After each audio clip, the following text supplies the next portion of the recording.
Us city niggas really with the shit. Gang banging started here, so don't forget the shit. My city full of insanes and 20 Crips. Come together when them SAs be trying to trip.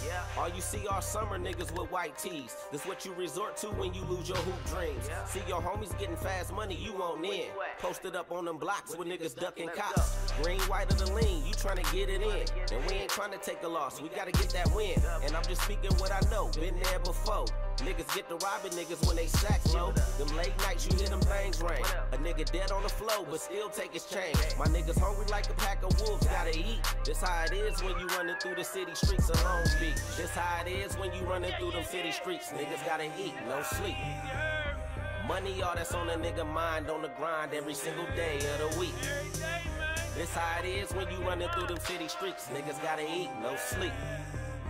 Money all that's on a nigga mind, on the grind every single day of the week.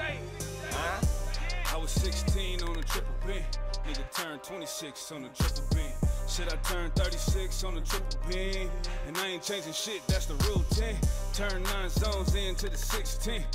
And I don't give a fuck, I'm still serving fiends. My city gang gang, but I'm the dope boy. Straight gorilla with the shit like the dope boy. Niggas been surviving murder rates and homicides since 95. Some nigga killed my nigga Meech right before my eyes. And I've been beastin' ever since. I give a fuck about a nigga or a bitch. Last night a nigga murdered for his tennis shoes. Anybody can get murked, survivor win or lose. Yeah, niggas make it an issue till you sweating down the barrel of my pistol. Yeah. This how it is when you running through them city streets. Niggas gotta eat, no sleep. Money all that's on a nigga mind, on the grind every single day of the week. This how it is when you running through them city streets. Niggas gotta eat, no sleep. Money all that's on a nigga mind, on the grind every single day of the week. A nigga never thought he'd see 21. Gang banging way of life, where a nigga from. Yeah, I'm praying to the Lord, I live by my gun. Cause niggas pull up and put one right in your dome. When I was young, they'd kill a nigga for his coat. My mama almost died, she called me slinging dope. I was just trying to pay the rent. I got the double up and I ain't looked back since. Most of the homies in the pen and the feds. The other half ballin' or they dead. Some of them niggas ballin' out from the fed. Call my niggas all the time like, hold your head. So many niggas be tellin' man they bitch made. Make a nigga wanna cut him with a switchblade. Till they free my hitters, we out here. Free my killers, nigga, yeah. This how it is when you running through them city streets. Niggas gotta eat, no sleep. Money all that's on a nigga mind, on the grind every single day of the week. This how it is when you running through them city streets. Niggas gotta eat, no sleep. Money all that's on a nigga mind, on the grind every single day of the week.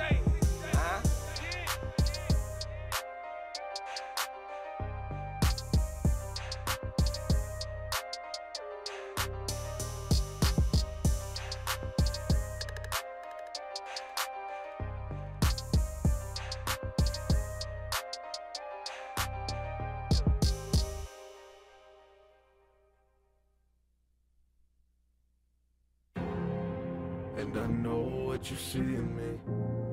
You see the truth, see the me in me. You see enough to believe in me. You see your son, but it's he in me. Oh, oh, oh, oh, oh, oh.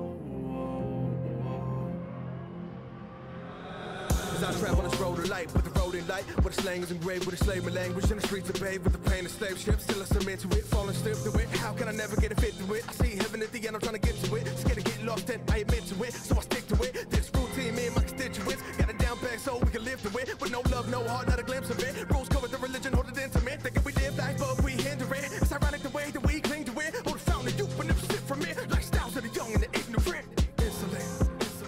Why do we think I'm so high? Inconsiderate. You were sitting on Jesus' shoulders the whole time. Neither me, myself, or I can help the fact I won't survive. Been held back by the hand of God. Where we sit there. Road is made alive, no escape from my king to hang and die. Things be claiming by people say that I've lost my brain, but I found my heart and God. Grind my cross and I hang myself to my flesh to stay alive. Blood to stain my eyes, ribs inside fabric, held by the stitches tied by the word of God. With his hands reaching outside the side. Eyes on the king, but I'm feeling so low. I'm with the king, feel like I'm riding solo. Fire rain on my head, warm my cold soul. Crucify the flesh, love you to death. Still I die for my king, feeling like I won't go. I fly on his wings, feeling like I can't float. Fire rain on my head, warm my cold soul. Crucify the flesh, love me to death, stigmata.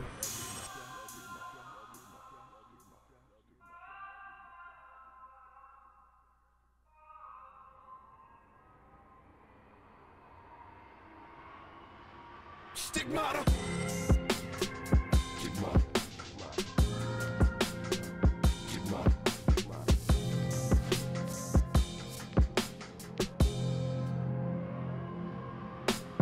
Eyes on the king, but I'm feeling so low. I'm with the king, feel like I'm riding solo. Fire rain on my head, warm my cold soul. Crucify the flesh, love you to death. Stigmata. Would die for my king, feeling like I won't go. Fly on his wings, feeling like I can't float. Fire rain on my head, warm my cold soul. Crucify the flesh, love me to death, stigmata. Lord, I can see the scars on my hand, reminder that I'm only a man. Yeah, Lord, I can see the scars of your hand, reminder that the pain is a part of the plan. I'm crying, don't go. I could barely fight it in my own soul.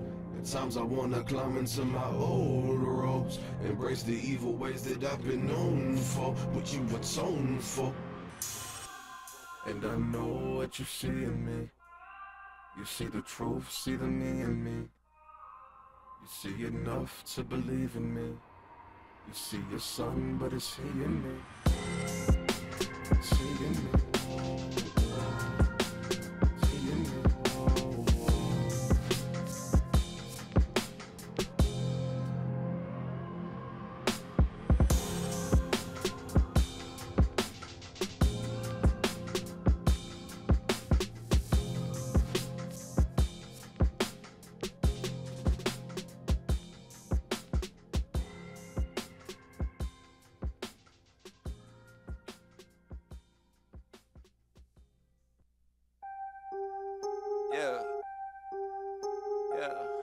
After I get it, I reinvest. After I get it, I reinvest.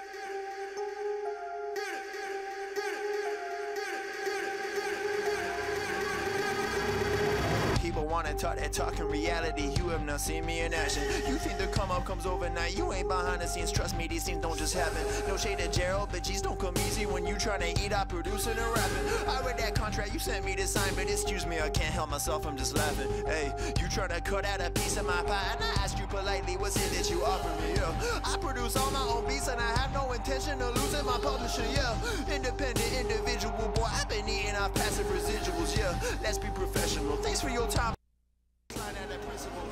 I've been scheming up a plan. Hey, I've been saving all I can. Hey.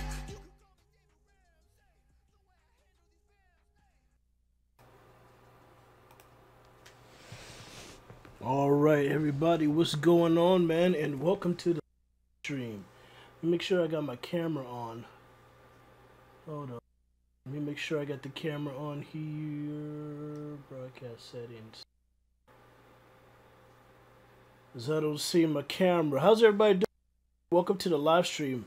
We are going to cover absolutely everything that I know or that I've seen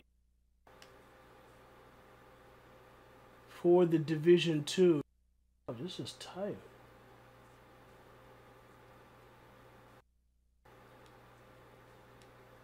Alright, and just let me make sure. Actually, you know what? I'm going to switch the. Here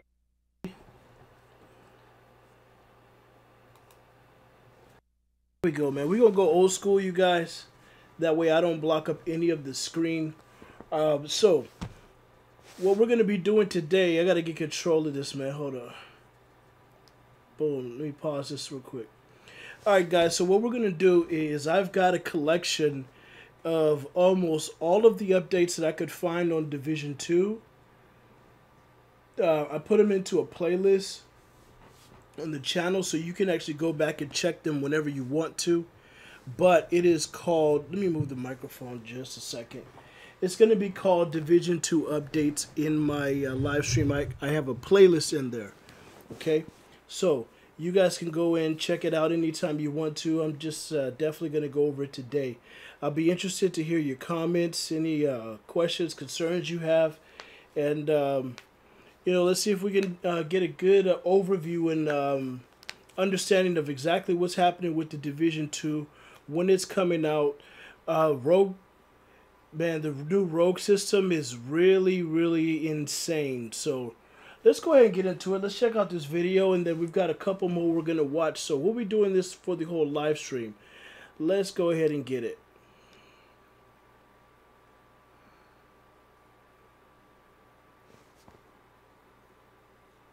And my PlayStation is hardwired.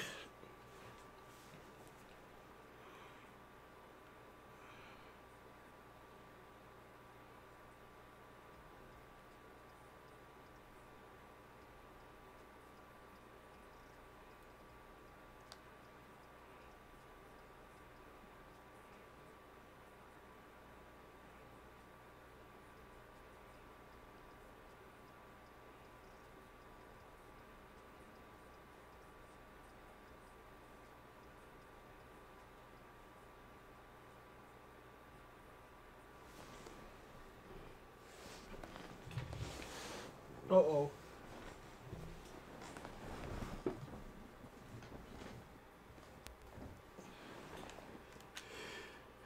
Chemical was deployed, DC-62.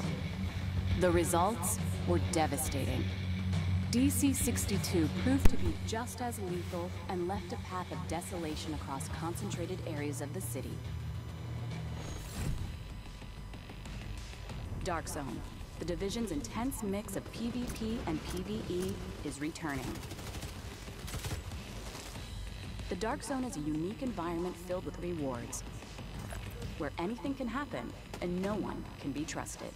Agents will now be able to access 3 different Dark Zones, each with its own distinct environment, landmarks, and challenges, and with up to 12 players sharing the same zone.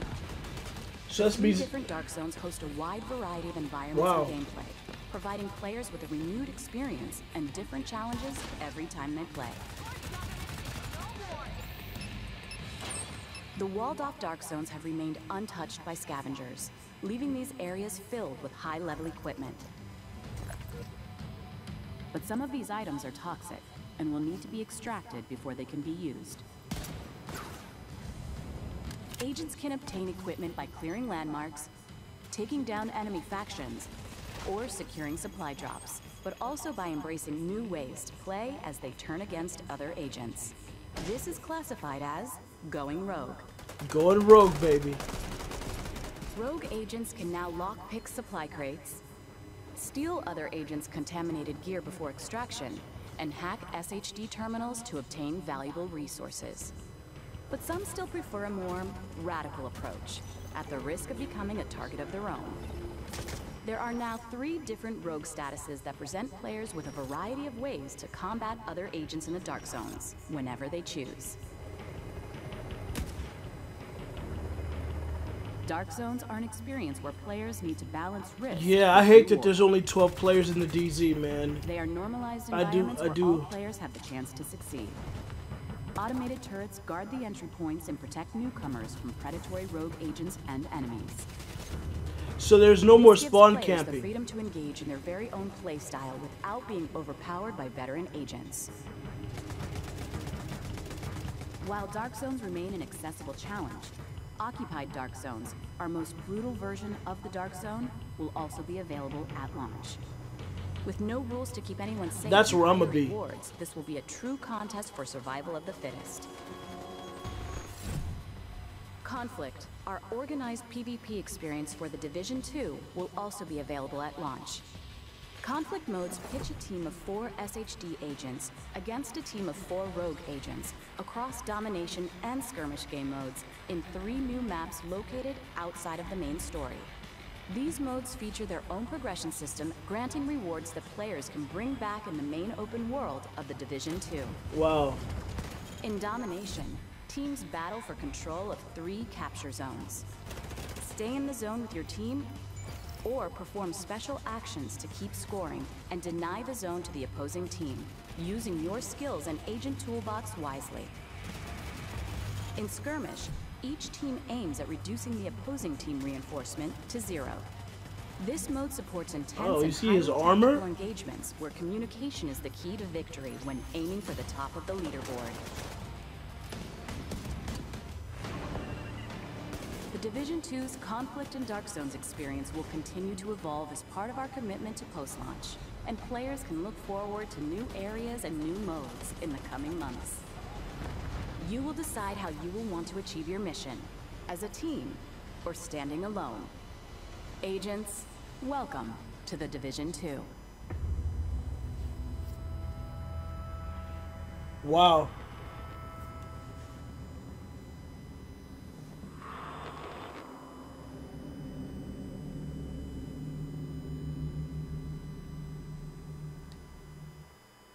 All right, guys. So, hey man, Kev, you know I'm ready for Division 2, baby. You know I'm ready for Division 2. Yo, we out here just doing the quick review, man, of all of the updates that are out right now. First of all, I gotta say that's crazy that there's gonna be 3 Dark Zones. Okay, we're gonna go over one of Marco Styles' videos at the end, and he was actually invited to some private testing and what he describes as a media event. Okay, so I think that it's crazy that there's going to be 3 Dark Zones, and then they have that 3rd Dark Zone which is patrolled, and it looks like there's going to be some really nasty characters in there. It looks like it's going to be really tough, and I think that that is where most of the veteran players are going to be. I think they're going to be in DZ3. In not like DZ3 like we understand it before, but I think it's like Dark Zone West or Dark Zone South or something like that. Whichever one is the most difficult. There's also some other really cool rogue mechanics that you guys are going to be able to see as we go through these videos. But let's go ahead and keep it going, man. Some really interesting things. Let me check the comments real quick. Okay, so according to this update right here, there's only going to be 12 players allowed in the Dark Zone. That is, I don't know. I don't know about that. You know, I really don't know, especially the travel between Dark Zones. I really don't know about that. Okay? I don't know about that. I think that in order for us to really get out there, we're going to need to, you know, be able to fast travel and move around. And hey, Kev says, Loneback's Gaming says that's where hell yeah, that's where he's going to be. I'm going to be wherever it is the most difficult, because then going down is going to be a lot easier.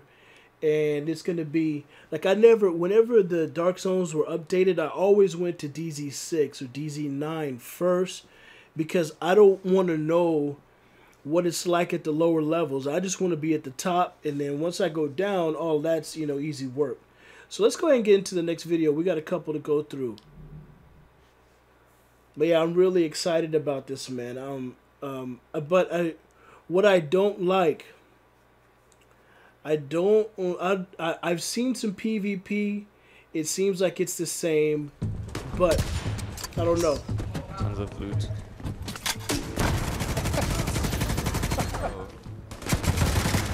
The Dark Zone. It's lawless. It's lucrative. It's plural? That's right. In the Division 2, there are 3 distinct Dark Zones, each claiming its own unique neighborhood of Washington, D.C., and each with its own stories to tell. She needs help. That yellow shit is blowing all over the place. You want to be next? All right, so you know there's echoes. They are dangerous places where you can hunt and be hunted by both enemy factions and other players. And the dynamics are evolving to give you new reasons to go rogue and more ways to score sweet gear.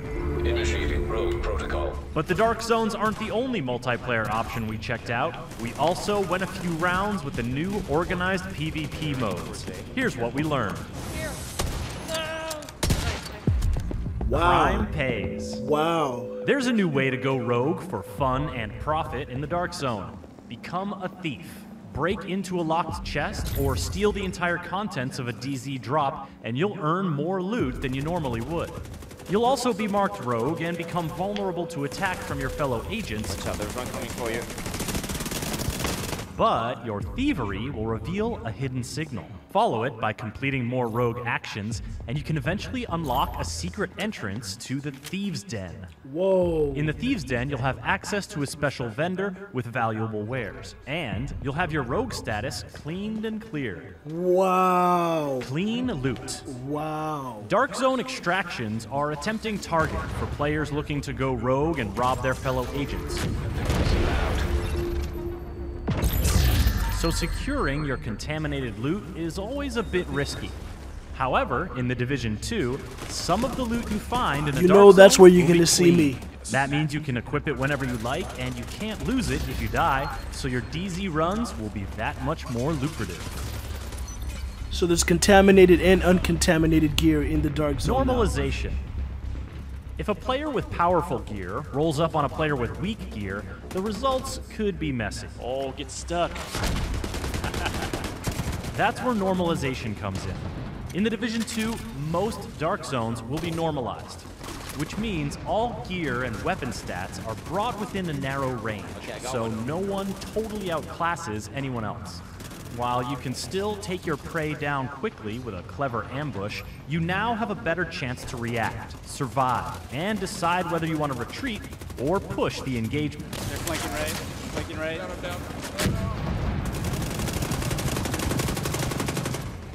See, so you're still kind of tanky. Dark Zones. You're still kind of tanky. Did you catch how I said most Dark Zones will be normalized? Well, once you reach the end game, Dark Zones will start becoming occupied for set periods of time. We can't show you one just yet, but we can tell you that an occupied Dark Zone is not normalized. Got another one down. So every ounce of juice you can squeeze out of your gear will give you an edge. Furthermore, there are no icons telling you who is rogue and who is not. Wow. And friendly fire is always on. Kinda makes you wonder Wow. what sort of loot is in store for players willing to brave those conditions. Wow. Shades of Rogue. Take this short quiz to discover how rogue you are. Have you just entered a Dark Zone or only been fighting enemy factions? You are not rogue. Other players can't damage you unless they are rogue. Have you broken into a chest, stolen an entire DZ drop, or held down the button to toggle you and your teammates rogue? Rogue protocol initiated. Then you are rogue. You can attack other players to earn XP, gain currency, and steal their loot, but any other player can try to take you out. Have you turned rogue and taken out another player? You are now disavowed rogue. Your agent status is disavowed. The red icon means you are more visible on the map to other players, so watch your back. Finally, have you really leaned into the disavowed rogue thing and killed a bunch of other agents? Then you have reached your final form, Manhunt Rogue. Manhunt. Yes, indeed. All players are alerted to your presence. The bounty on your head is sizable. Knowing the 4 Dark Zone states is essential to living your best Dark Zone life, as is knowing how to clear them. Letting your timer expire without performing rogue actions. Visiting the Thieves' Den. Dying and respawning. Or hacking a Manhunt terminal are reliable ways to get clean. But if you want to double down, you can sabotage the Manhunt terminal. This will make your manhunt more difficult, but also more rewarding. Just remember, you still have to find and access another terminal to lose the manhunt and get your loot. Ease into it. That is insane. Now, if you're having visions of getting jumped by other players immediately upon entering a Dark Zone, fear not. Your first visit to a Dark Zone will be a PvE mission, so you'll only have enemy factions to worry about. These missions give you a chance to learn how that Dark Zone turned dark, and get to know the lay of the land. For example, one of the DZs began as a depot for shipments of military gear, so be on the lookout for places that you can use the shipping containers and rail cars to your advantage. And keep an eye on the vegetation as well. Washington, D.C. is pretty overgrown these days, and the tall grass can obscure your position while you make sure nobody messes with your loot extraction. Cargo loaded. Ready to go. Organized PvP. When you just want to mix it up with your fellow agents, Conflict is the place to do it. This is where you'll find organized PvP, with 3 custom-made maps gun. and 2 modes at launch, Skirmish and Domination. Yep, here they come. Point Alpha was captured by your team. These fights will be normalized, just like the Dark Zones, and they'll be set up with skill-based matchmaking. He's right here. Conflict will have its own progression track and rewards, although I think we can all agree that scaring the crap out of other players with explosive crossbow bolts is a reward unto itself. You're going to learn a lot more about the Division 2 in the lead-up to launch on March 15th. You can pre-order now to guarantee your access to the upcoming private beta, or register on the official Division 2 site for a chance to get in. Be sure to stay up to date on the latest Division news by subscribing to this YouTube channel and by visiting us at news.ubisoft.com. Alright, so that was freaking amazing. I think that deserves a video all by itself. The levels of Rogue that you can go to.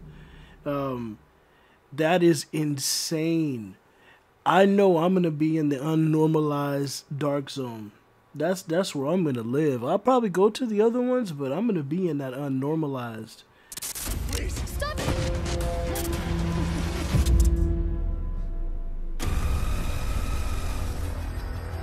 I never pictured my first trip to DC would be like this. After we survived the initial attack in New York, our capital needed us. But with the country slipping into civil war... Yes, you do have to do campaign missions. That's a yes. In fact, they said your first trip to the Dark Zone is going to be PvE only, not PvP. That crippled our country. Outside those walls, it's perdition. Whatever you're doing out there, we're not feeling it in here. But the fight to save our nation from total collapse is far from over. Get down! Everybody, get down! Ruthless factions threaten to destroy the very fabric of our democracy. Roving packs of hyenas, religious outcasts, and depraved fascists prey on the weak and murder the innocent.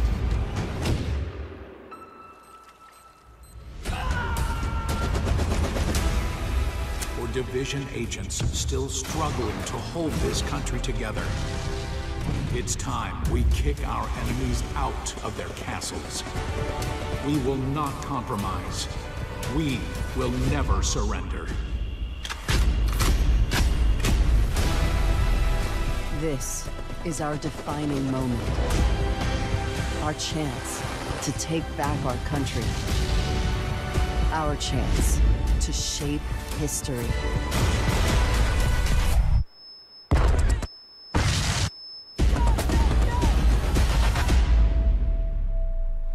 Terminate any Division agents with extreme prejudice.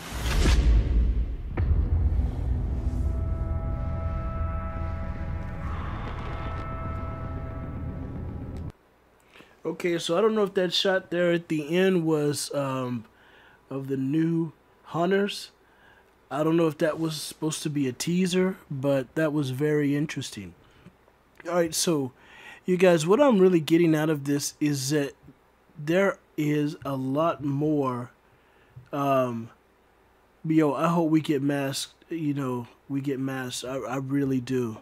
But there's a lot more to the Division 2 that we're kind of being let in on. I mean, I think this is going to be a super massive game, and I know right now I've been playing the Division almost 3 years. It's a good solid 2 years. It's over 2 years, and it was advanced. It was awesome. It is awesome, but man, this Division 2 looks like it's gonna take the cake. I really like it. I like how it's looking. I was really, because I play Call of Duty now, and I've really been trying to get good, and I'm getting a little good, but you know, one of the things I don't like is the whole one-shot thing, you know, that you get in Call of Duty. You know, it's you know, because I play hardcore, so it's a lot of, you know, one shot, you know, and you're out. And that's what I was really upset about with the Division 2, that I thought it was going to be, of course it's a cover-based shooter, but in all of the updates and the videos that you're going to see right now, especially the ones that have to do with PvP, you're going to see people out of cover. You're going to see them fighting and running around. So I think you can get killed just as quick, but I as they're saying or wanting you to be killed. But I think it's not going to totally take us away from the feel of being in a real gunfight like you get in only the Division. You know, that's the other games, you know, you get shot, pop, pop, pop, and you're dead. So I'm glad to see that the Division is still keeping with that. Let's go ahead and keep going through these, man. We've got a few more. Like I said, we're going to go through everything that I could find that I know about the Division 2, all the updates. We're going to check them out together, have a discussion. Glad you guys are here, man. Welcome to the stream. Just sit back, relax, man, and let's enjoy it. Let's see if it's real. Here we go. The Division 2 is an amazing open-world game with a lot of attention to detail. PC version of the Division is not a port. It's not a special branch. It's developed along with every other version of the game. PC have very strong, extremely hardcore players that only accept the best. The PC technical features are 4K, HDR, variable refresh rate monitors such as AMD FreeSync. We'll also support high-affinity displays, for instance, the wide or multiple monitors. There are no limitations on frame rate or screen resolution. If your rig can handle it, you can play it. We are improving on a lot of the features that we built for Division 1, such as the text chat. We've also improved the custom HUD experience. It's super scalable. We'll be able to target anything from a budget PC from 5 years ago to the very top-end tier, most expensive that you can buy today. We want to be inclusive. We want everyone to be able to play the Division. Working with AMD has been a great experience. We share the same philosophy. The AMD developer technology team worked closely with Massive on the Division 2. They helped them optimize the game and use features such as asynchronous compute or multi-threading of command buffers to achieve the best performance possible. This higher utilization of the GPU results in better frame rates for all PC gamers out there. Reinforcements en route. The realism of how the world is depicted, all those objects being rendered, all the detail provided, that makes the game very credible and very compelling to play. PC community is super important. They're the ones that will tell us what we should be focusing on, what the features are, what are the performance that we're targeting. I know that the work that we do here will have someone who sees it and respects it and appreciates it.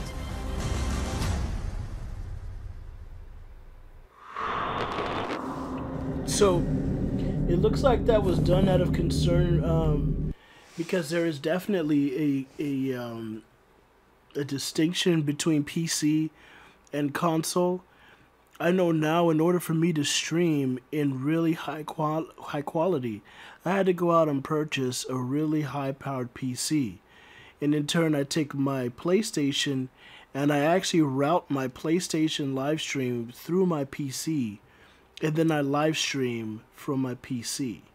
So it allows me to upgrade the quality just a little bit of my stream so that you guys are seeing it in much, much better quality. Okay, and then I do everything hardwired. So I think what these guys are really trying to address is that there's a need for good quality to be able to reach the level of some of the systems that are going to be running the game.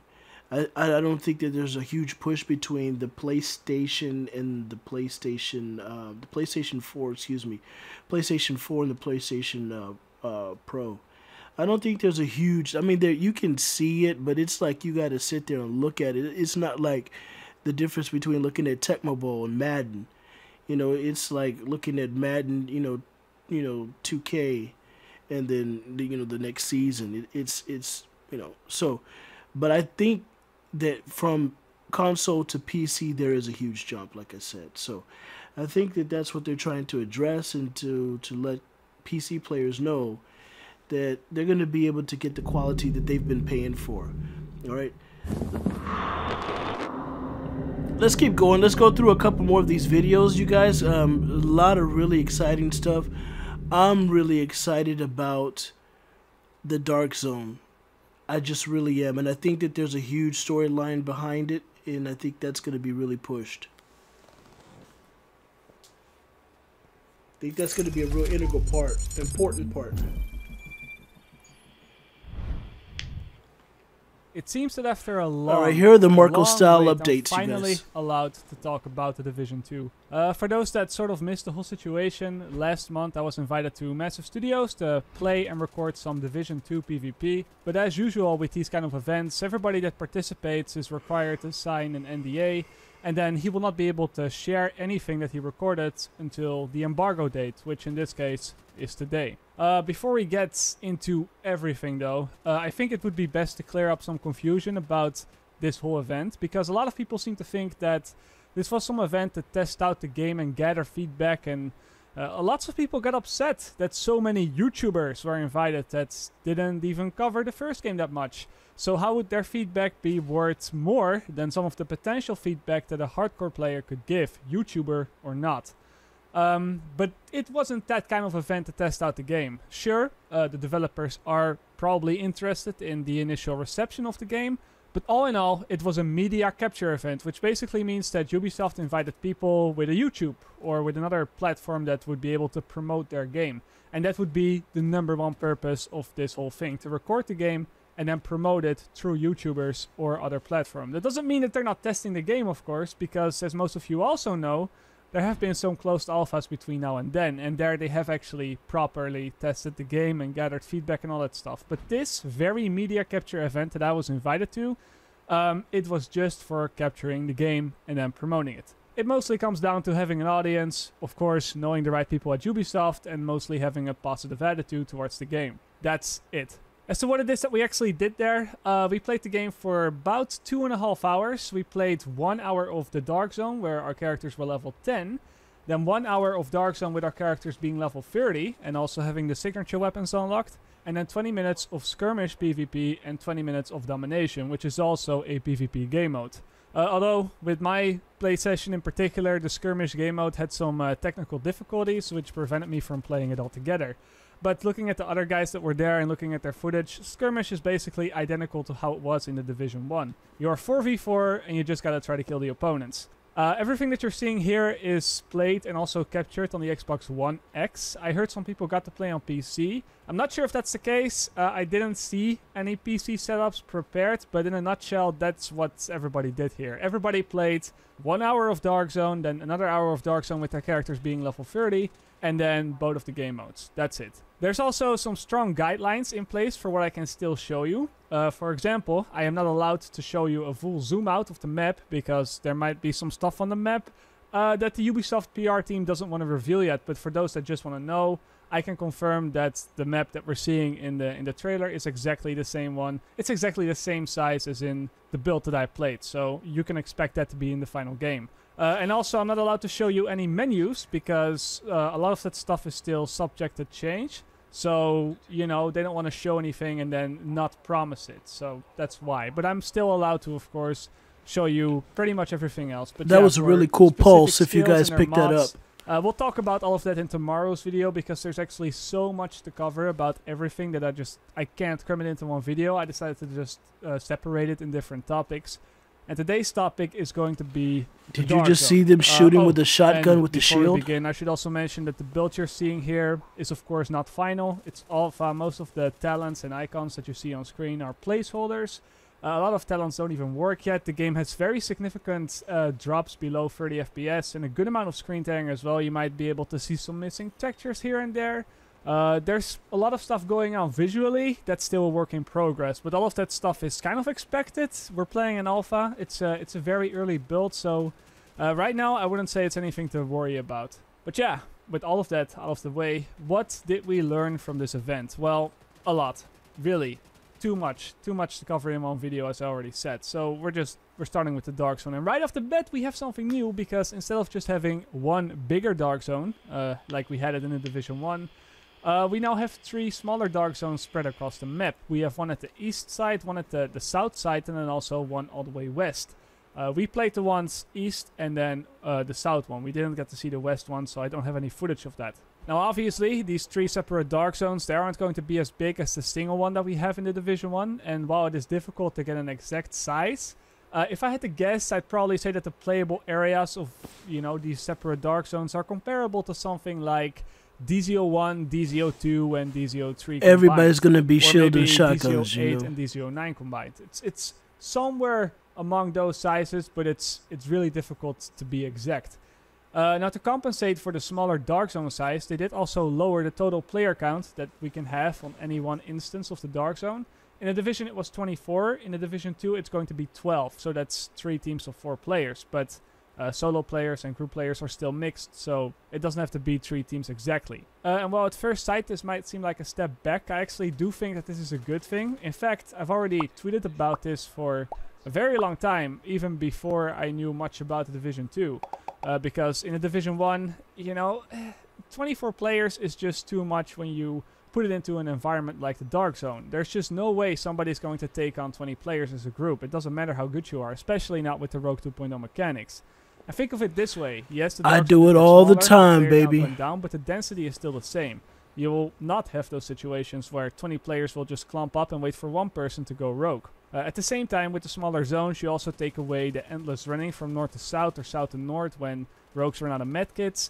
So the experience will be more consistent this time around. If you're a good group of 4 players, there's also the added benefit that, yeah, you're going to be able to take on 8 players. And if you're good enough, there's no way they're going to be able to kill you because they can't just wait for more and more players to stack up. Fighting 8 players, sure, that's still quite challenging, especially if those players aren't all too bad, but it's a lot better than fighting 20. Rogue 2.0 is still in place though. You still have to hold down a button to flag up, so you cannot just shoot anybody on sight without being rogue. And again, you know, versus 20 players, this was a pain, to be honest. It wasn't a very good thing, but versus 8 other players, it might not be that bad, and I'm willing to give it a chance, you know? Let's see where this goes. The rogue mechanics themselves, they have been reworked a bit as well. We still have the normal rogue. You have to, you know... That's you crazy, up, you guys. Kill somebody, you do that 5 times, you get manhunt. That's still all in place. But we now also have something a little bit less bad than rogue, but a little bit worse than not being rogue. Something in between. It's the white rogue timer. I'm not sure if there's an official name for it. There probably is. I might have forgotten it. But you get this white rogue timer when you do things that are considered selfish, but not super bad as in killing somebody. A good example would be the supply drops. In the Division, you can just secure them and then everybody in your squad gets the loot. But in the Division 2, you have the option to steal the loot for yourself as well by pressing a different button. This will give you, as an individual, more loot, but it will not give anything to anybody else. And something like that is going to trigger a white rogue timer, so to speak. Another good example would be to steal the loot of your teammate that has died to an NPC, or just the loot of a random guy. Somebody else dies, you're just walking by, you get the loot, and then, of course, it's stolen. You get the white timer because you didn't kill him, but you still did something that isn't 100%. So nice, if you so pick somebody's stuff up off the ground, just you like go the normal rogue. Rogue timer. Players with white rogue timers will also be able to get shot down by other players. So you're still a target. You can still kill them, but the punishment for dying as a white rogue isn't as severe. And white rogues also don't show up on the map, so it's not like people are actually coming up to you. It's just, hey, if they see you and they see that timer, they know. They're gonna know you did something bad. There's also something in the game that's called a rogue den now, or a rogue safe house, which is a specific safe house for players with a white rogue timer. And you can get to that by hacking some terminals around the map. Every time you hack a terminal, you'll get a certain percentage above your character, and then you hack another one, it goes a little bit up, and it basically keeps going like that. Once you get 100%, you'll be able to enter one of the rogue safe houses, which will then instantly remove the timer. You can only get in this with the white rogue timer. If you kill somebody, then this is not accessible to you. In these safe houses, I think you can buy some special gear if you're high enough level. I didn't really quite understand what was going on here. And there was also an ammo box, which gave you special shock ammo, and we'll get back to that in just a minute because that's not something I'm all too happy with. As far as manhunts go, you still need to buy off your rogue status just like in the Division 1, but I played on Xbox, and to be honest, I really sucked at the game at my event, so I never got the manhunt, so I have no footage of that. But I spoke to a few of the developers there, and to my understanding, when you go manhunt now, you have 3 places to buy off instead of 1. This and when is you correct. go to a buy off point, you can make a choice.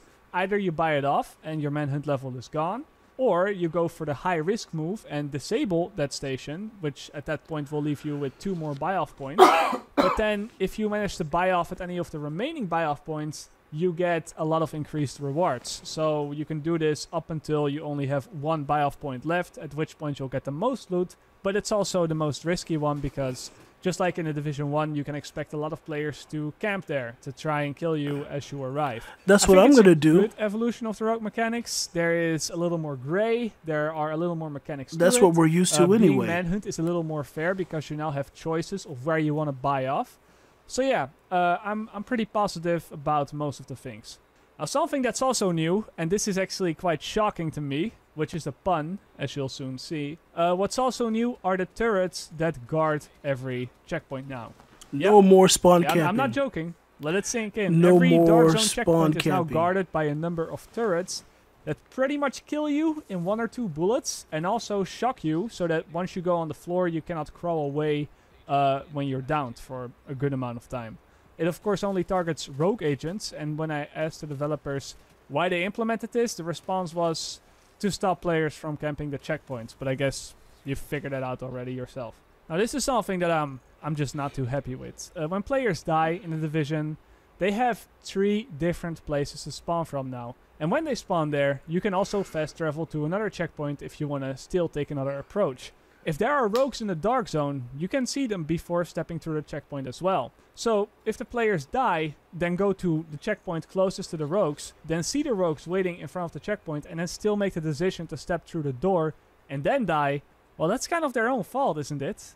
I'm not saying I don't understand why the developers put the turrets there. I know why they did it, because a lot of people complain about being checkpoint camped without ever trying to just spawn at a different checkpoint.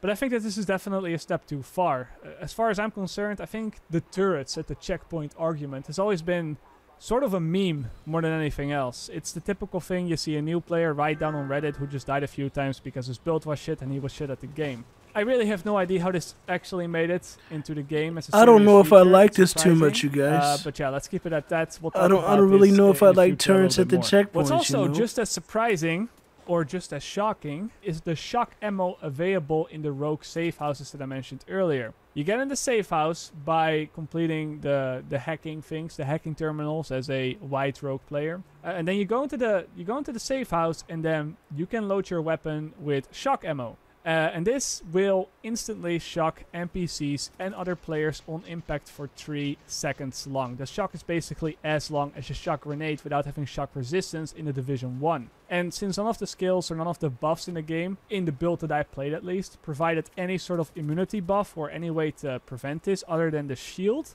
I think it is almost impossible to counter shock ammo, and once you're shocked, you're guaranteed dead, because something that I'll talk about in tomorrow's video as well is that the time to kill has been reduced by a lot, which is something that I like, actually, but we'll talk about that stuff tomorrow. Now, as for the shock ammo, I've got no clue why they decided to put this in the game. If it only worked on NPCs, yeah, fine, would be okay, you know, it's a temporary buff for if you just exit the safe house, fine by me. But having this work on players, that just has to be the biggest cheese you can get in any game. You either gank someone with this and he has no chance of surviving, no chance whatsoever. You can kill him 100-0 before the shock effect wears off, or you can, you know, go to one of these safe houses, get the ammo, and then kill a few manhunts with it that you otherwise wouldn't have been able to kill. Very cheesy. If this stays in the game, well, that would be also very unfortunate, to say the least.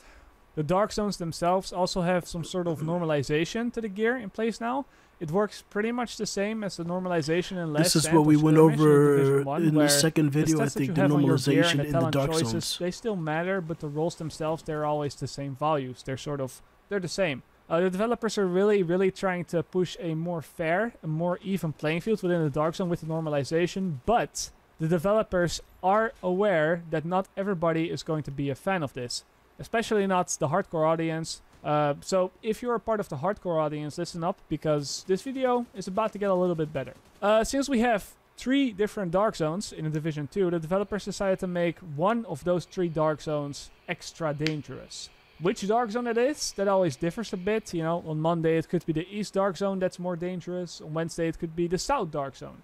But what's important to know is, so the is dark that out of the zone, 3 dark zones, one of them they is always change. dangerous. And this dark zone is going to be called the Occupied Dark Zone. That's the name they gave it. The Wow. Occupied Dark Zone comes with a different set of rules that will appeal more to the hardcore players.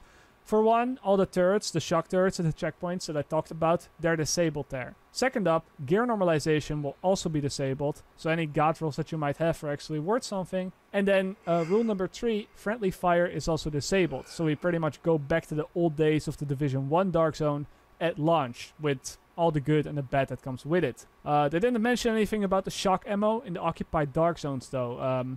But even in a normal Dark Zone, I don't think that any player should have shock ammo that actually shocks players on impact for 3 seconds long. So either way, this is something that I want to see altered to only work on NPCs. There's just no discussion about this. While I was at Massive, Julian Garrity, think I pronounced that right, not sure, also told us in a presentation that in a Division 2, VoIP will be disabled in the Dark Zone, which means that you can't really talk to anybody that's not in your squad. Again, I can see why the developers have decided to do this. No and way. if you can't, well then let me just show you this quick clip. Come 1v1, come. Easy, Marco, easy. Down, motherfucker, shit. You are a fucking hacker, bitch. Suck my dick, bitch. Shit. Fuck you, stop it, you. Go to phone. Video is movie. Movie is very good to be soft by account. Fuck your mom, Ines, motherfucker cheater. Fuck your mom, Ines. Nice input, you motherfucker. Fuck your videos. Come you on, fucking man. Elwood. That was Go. the best Go part of you the Division motherfucker. to me. But despite of having situations like that, I think that having VoIP enabled is also part of what made the Dark Zone unique. A lot of players almost went into the Dark Zone just for those type of interactions, That's myself right. included sometimes. That's and I right. think that removing VoIP altogether takes something away from the game. For every bad experience with VoIP, there are also 2 good ones that wouldn't have been possible without it. And if you want to fight toxicity more, well then just allow us to permanently mute players and not have players be unmuted the moment that you log off and then log back on in the next session, right? That's something that the Division 1 I think he's playing on struggles with at the Xbox, moment. but it's Not on to mention, there's of on course the option to all just consoles. enable and disable VoIP per player. We already have it in the Division 1. If you don't want to be bothered by mean things that mean people say on the internet, then you can turn VoIP off and problem solved. Or have it disabled by default so that players who are new to the game and just want to explore the Dark Zone just for the first time, they won't be greeted with those type of situations right away, which might then make their first impression of the Dark Zone worse than what it would have been. But, you know, keep the option there so that players who want VoIP can turn it on manually, knowing the potential risks that it brings. As far as the technical aspects go, Julian did tell us about some improvements that they've made to both the servers and the anti-cheat. They said that they're going to add more servers in more locations for a more consistent experience, and that they also have proper anti-cheat now. But yeah, I didn't get much details as to what that all means, so I cannot comment on all of that right now. And oh yeah, aside from the Dark Zone, as I said, there's Skirmish and Okay, Domination. so there's Both are anti-cheat, 4v4 so game modes. Skirmish is that should be basically much like better. deathmatch. Domination is zone control with 3 points that you gotta capture to get points. The maps that we play on are actually made separate from the open world, so they're specifically designed for these game types this time around, and not just, you know, some West Side Pier adaptation. But other than that, I don't think that these game types are too special. They're just PvP for people that want it. And that's pretty much what I learned about the Dark Zone and the PvP in the Division 2 while I was over at Massive. But there's just so much more that I still want to talk about. I've got videos prepared for tomorrow, the day after tomorrow, and the day after that. We're going to talk about the skills, the general feel for the game, some of the decisions that they've made going forward with the You Division do 2, have so to make sure stop check to those heal out if you're yourself. interested. And also, before I go, I want to give a big thank you to Joe from NGN Gaming. He was also at the event, and he not only Hey, I helped me love the test toxic stuff within the behavior game, too, but he man. also shared all of his footage with me so that I could make more detailed videos in the days to come, and also check back on a lot of the technical things that I might have missed out while playing the game right there. So yeah, link to his channel down below. Give him a quick thank you. He's a really nice guy. And as always, I will see you guys later. Or like they say in the Netherlands, zie je later. Okay, so you know, I'm not too happy about the no more toxicity. Yeah, maybe like that. I don't, man. But you know, we already have that option, as he said, to turn off the void. So let's go ahead and check out this next video. Today's video isn't going to be as long or as filled with information as the ones that I released over the past few days. It's mainly going to be a shorter video about the new medkits, or as they're now called, the new armor plates in the Division 2. And don't worry, I'm not going to bore you with all the information that we already got during E3. Yes, we know you have to hold down the button to activate a medkit or an armor plate now. And yes, we know that your character cannot move during that time period. That's not what I'm here to tell you. But while playing the game, I not only noticed a few smaller changes that the developers have made since E3, such as the fact that the armor plate channel time is no longer interrupted when taking damage, and I also got to test different types of armor plates. Now, for those that missed it, in one of my previous videos, I speculated that different specializations would also be able to give the player different type of armor plates, and I said that because I saw a specific slot for those armor plates in the menus that they showed off during the E3 gameplay,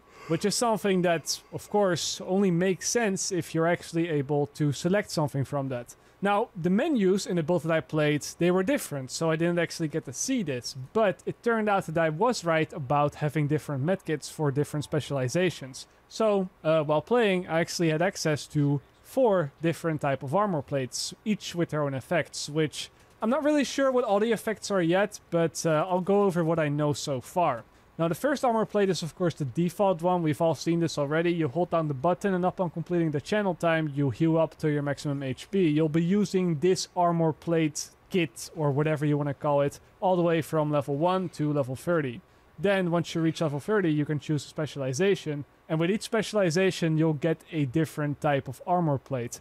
Now, the one I played most is the Survivalist, which is the specialization that allows you to use a crossbow, and this one comes with an armor plate that heals you quickly. Yeah, we do have time. crybabies in the game. The channel time is still just as long as with the normal armor plate. In fact, there's not a single armor plate that actually allows you to instantly cast it. There's always the 2 seconds that you have to wait. So having something heal over time might look worse on first sight, because why would you want that instead of getting all your health back instantly? But the thing is that it actually keeps healing you, or it keeps giving you armor, whatever you want to call it, for 5 seconds after you press the button, regardless if you're back at full health or not. So let's say that you get shot at and you're low health, so you want to use your armor plate. You use it, but then after you've used it, you will keep taking damage. Well, that's kind of a perfect scenario for this type of armor kit, because for 5 seconds long, you will keep getting your armor back, and if you take damage meanwhile, within those 5 seconds, you'll end up getting a lot more armor back than with a normal armor plate. You'll actually end up trading damage very efficiently, and I can see this being pretty useful in PvP as well. As long as you don't instantly get killed, you'll end up winning the damage trade with this for sure, especially because you can also use it when you're almost full health. So then you press it and instantly fight, you'll keep healing yourself over and over during the damage trade. I can see this being a very, very, very powerful armor plate. Then it's just like what we already have. Armor plate for the Demolitionist, which I actually wasn't able to figure out what it was up until working on this video. I barely caught it by accident when just looking through some footage. What this armor plate does is that upon using it, it only gives you back 70% of your maximum armor. And then nothing. There is a small buff icon under your health bar whenever you use it that lasts 15 seconds long, and I was initially thinking that this might have been some sort of damage buff or something that gives you increased healing received, or, you know, something along those lines, but it actually seems that the player gets nothing in those 15 seconds while the icon is on the screen. It is only that after those 15 seconds you get something back, and what you get back is the 30% of remaining armor that you didn't get while using the armor plate initially. This is the only footage that I have of it, which is also the reason why I only figured it out after watching some of my gameplay back.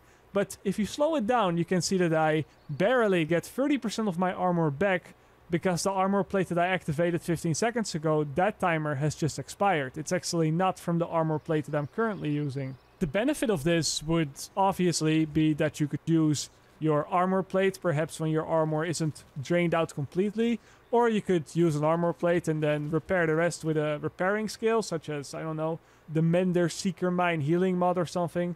And then you can go in and fight with another player and time that 30% of remaining armor that you still get. So there's healing Seeker during the mines, you time that guys. You're trading damage versus another player, which will then obviously give you the upper hand, because mid-fight you suddenly get a big chunk of your armor back. I still haven't quite figured out yet what the armor kit does that the sharpshooter has. It works in a similar way to the one for the demolitionist, except it doesn't repair 70% of your armor, it only repairs 50%, but it also leaves you with a 15-second timer as well. However, when this timer runs out, and even during the timer, nothing really seems to happen. Now, I initially thought that the sharpshooter armor kit gave you these extra blue armor bars on top of your normal armor, so that you have sort of a bonus, a little bit of a burst bonus, something that's comparable to an overheal in the Division 1. But that actually just seems to be a separate talent that activates when the player takes cover.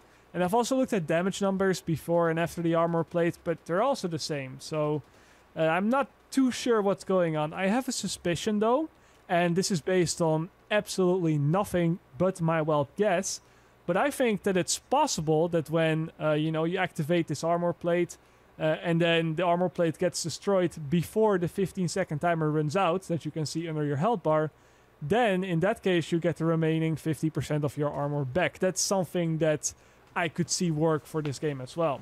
Now that is a complete wild guess though, so don't quote me on it. It's just how I think it might work when also looking at what the developers did for the other armor plates in the game.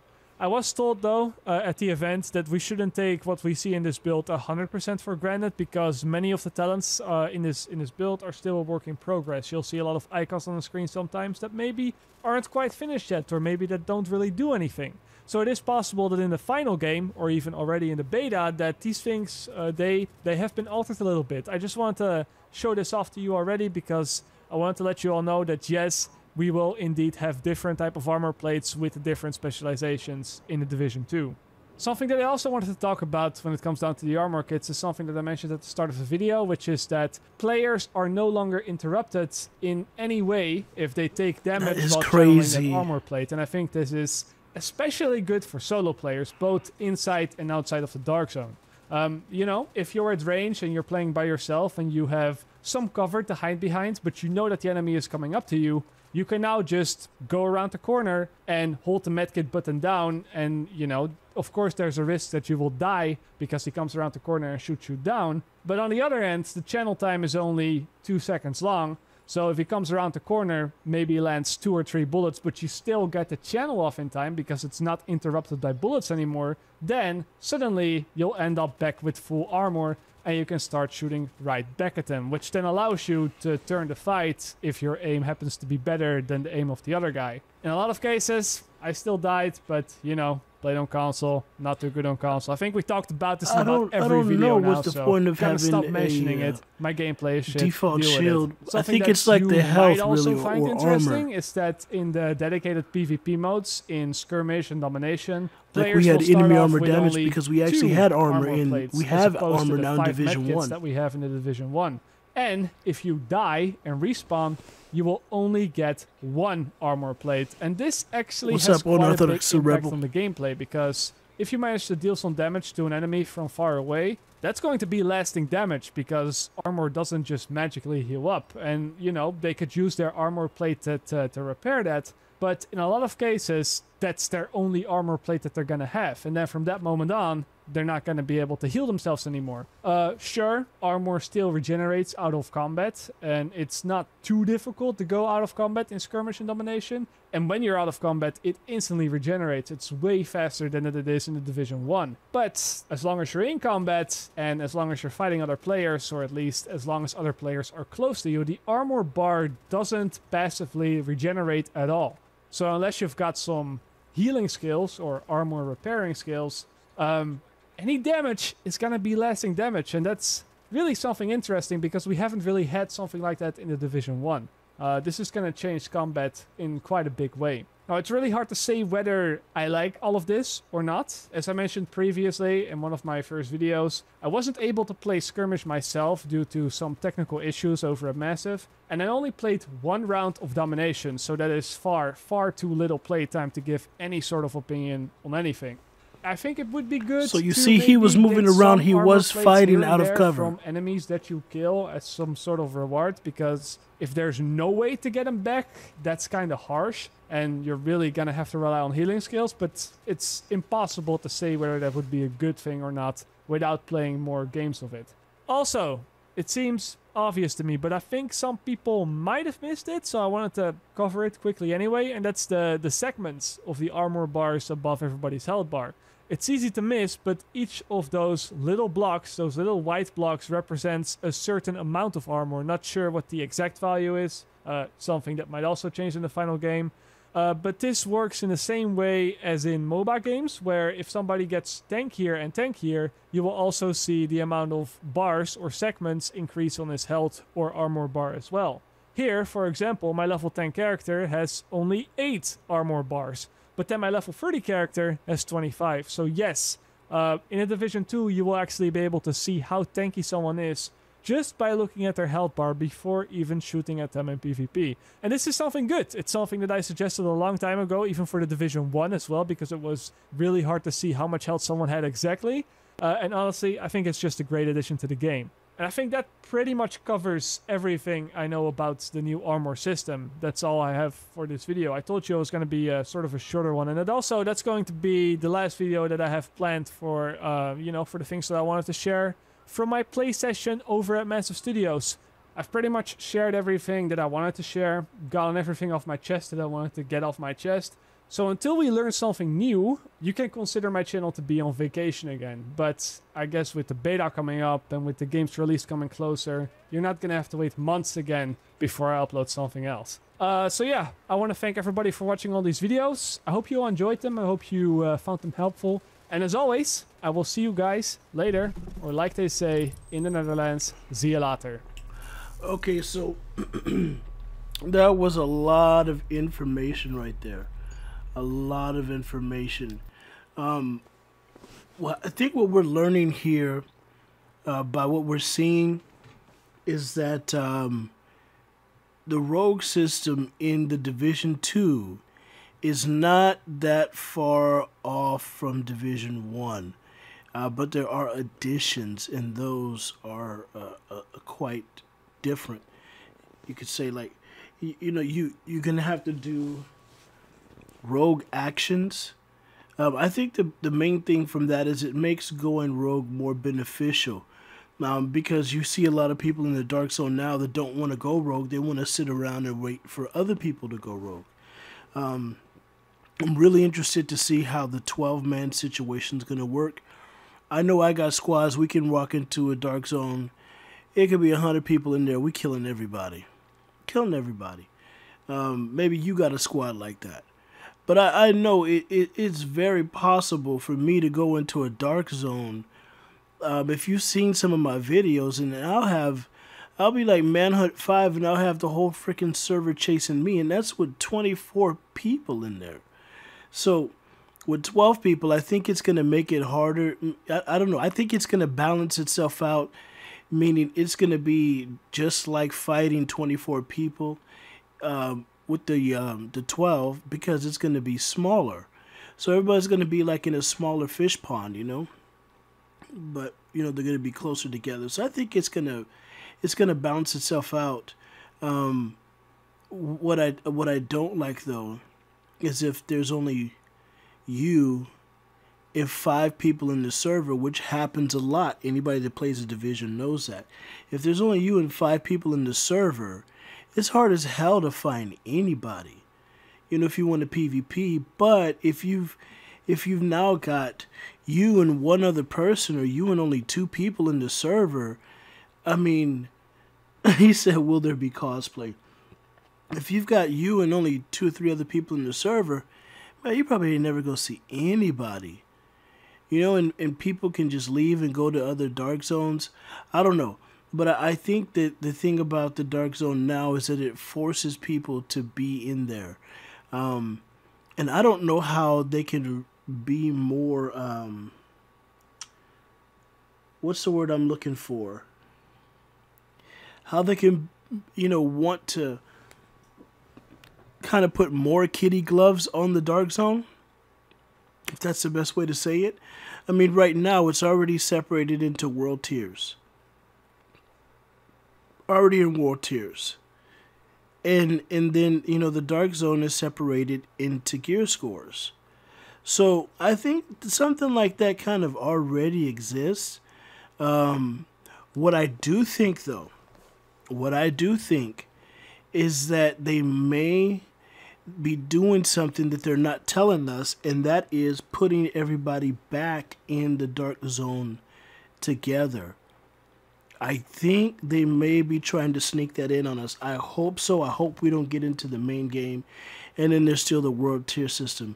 Because any of the original players of the game, any of the OGs, the veterans, they know we started out in the Dark Zone together.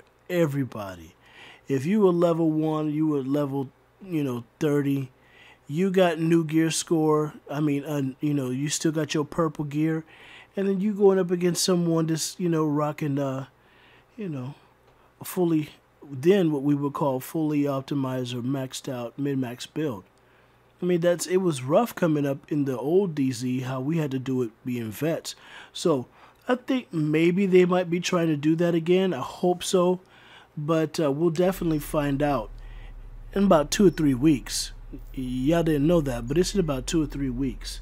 We got a couple more things to go over. Let me see if we got another video.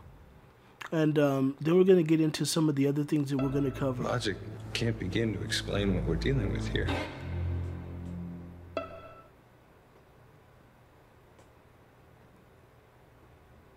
All right.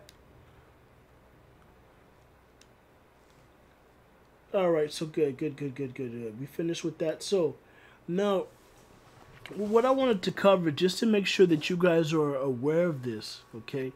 I wanted to give you guys some of the other updates that came out. Hold on. So hold on. Let me check out the chat. It says most of people will be in the normalized disease. The ones who are scared to go rogue. Yeah, they'll be scared and they'll be in the normalized DZ. But you know what?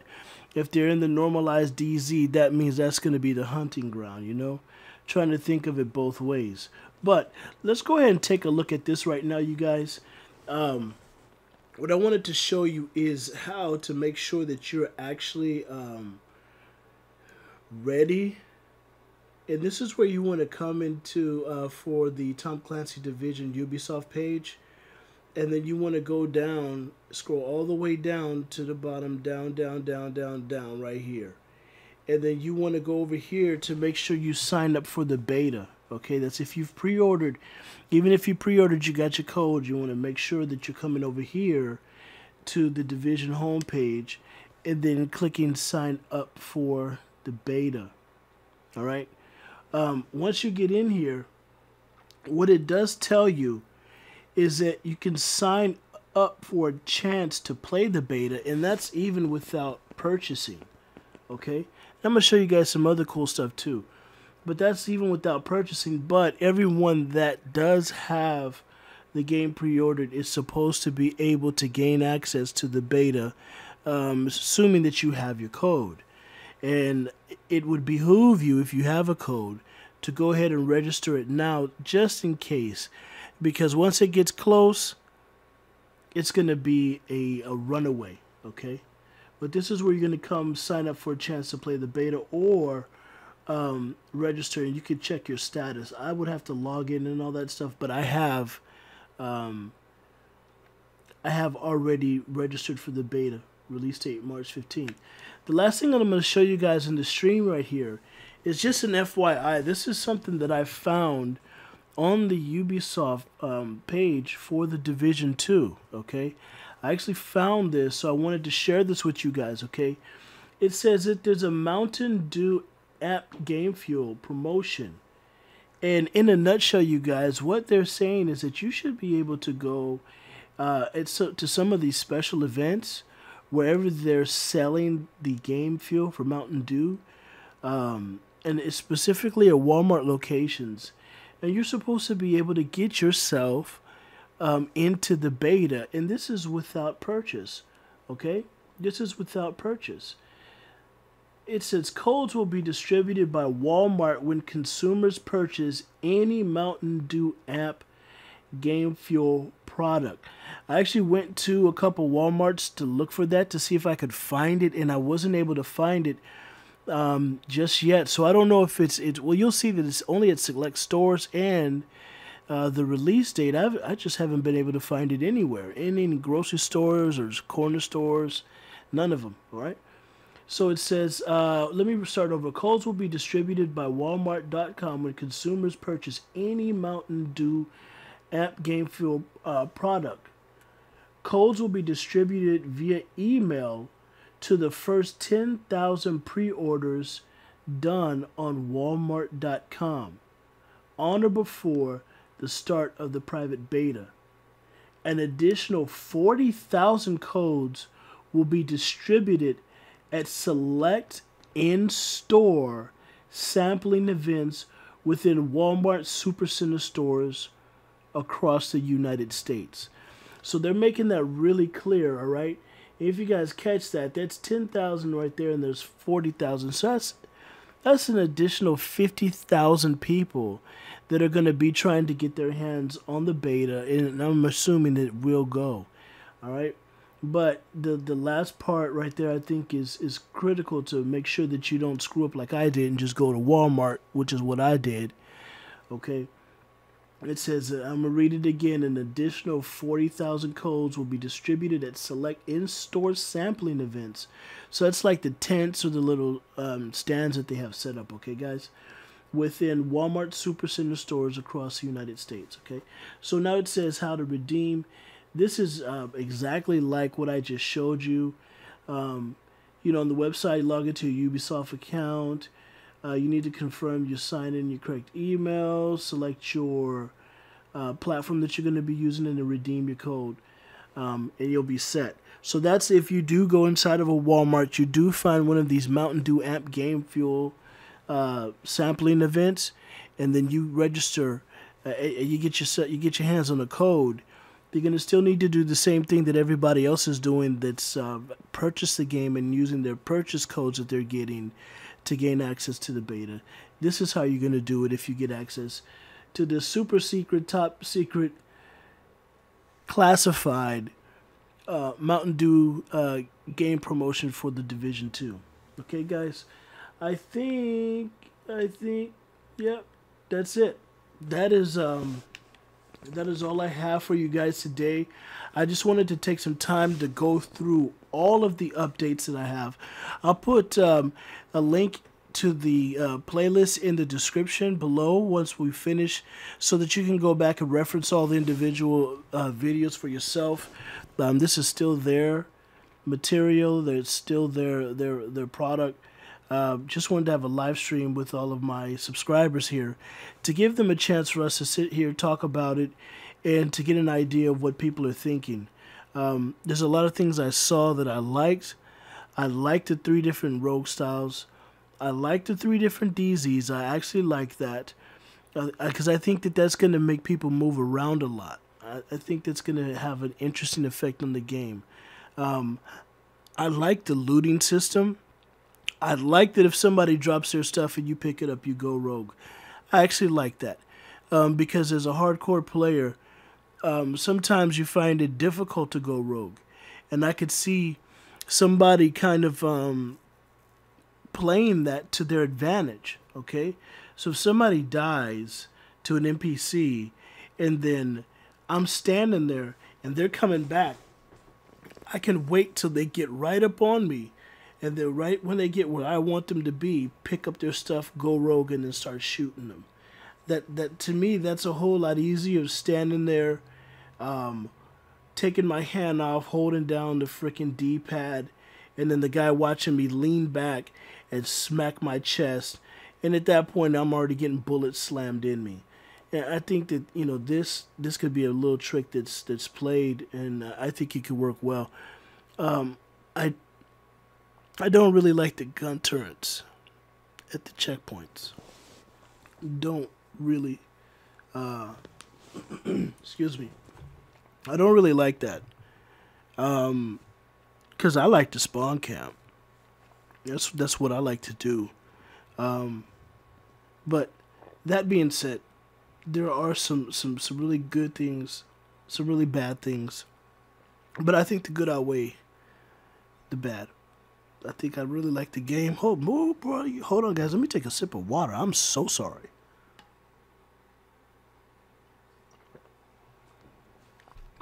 I forgot it was Crystal Light. So, but I think the good definitely outweigh the bad. And personally, I can't wait to get into the game. I hope that some of you are in the game. I hope that, you know, when I do some of the live streams, if you guys are actually in the beta, we can group up. And first thing is going to be all intel. All intel. You're going to want to get your hands on intel. That means knowing the dark zone, knowing the layout. Knowing the layout. I think that's what's going to give people a big advantage, especially in the normalized dark zones. Especially in the normalized dark zones, because that's where people are probably going to farm. And then go back into, and and then the, you know, the story missions. But that's where they're going to go into the wild west dark zone. That's what I'm gonna call it. All right, guys. So I'm gonna go ahead and end the stream there. I hope you found this informative. I hope you got a gist of everything that I've got my hands on. That's everything that I could find that's up to date, that's new, and that is official.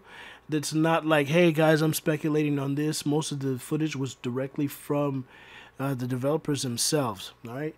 So again, hope you guys enjoyed the stream. If you're new to the channel, man, welcome. Thank you guys for coming through. Definitely drop a like on the video, man. Please subscribe if you're new. Share the video with your friends. Quick shout out to my man. What is your name, buddy? A new man's TS, man. Shout out to you, bro. Welcome to the live stream. Unorthodox, the Rebel. Welcome to the live stream, man. First time seeing you guys' names. And again, just thank you guys for coming through, man. Stay tuned to the channel for more updates for Tom Clancy Division 2, man. It's your man Apex. I'm out. Y'all be easy. Y'all be easy.